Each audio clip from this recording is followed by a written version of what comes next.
محترمہ زہرا نگاہ کی یہ نظم میری پسندیدہ نظموں میں سے ایک ہے، اور اس نظم کی خصوصیت یہ ہے کہ یہ ہمارے معاشرے کی ہو بہو عکاسی کرتی ہے۔ نظم کا عنوان ہے جنگل کا قانون۔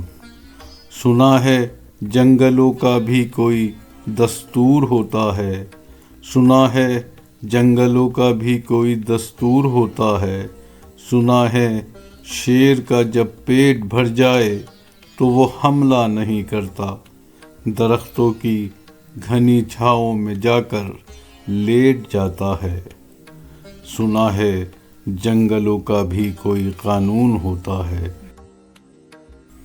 سنا ہے جب کسی ندی کے پانی میں بے کے گھونسلے کا گندمی رنگ لرزتا ہے تو ندی کی روپہلی مچھلیاں اس کو پڑوسن مان لیتی ہیں۔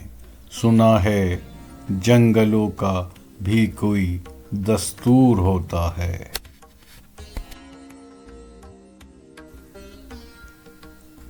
کبھی طوفان آ جائے، کوئی پل ٹوٹ جائے تو کسی لکڑی کے تختے پر گلہری سانپ، بکری اور چیتا ساتھ ہوتے ہیں۔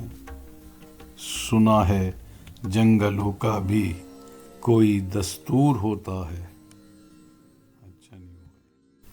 خداوندہ جلیل و معتبر، دانا و بینا، منصف و اکبر، میرے اس شہر میں اب جنگلوں ہی کا کوئی قانون نافذ کر۔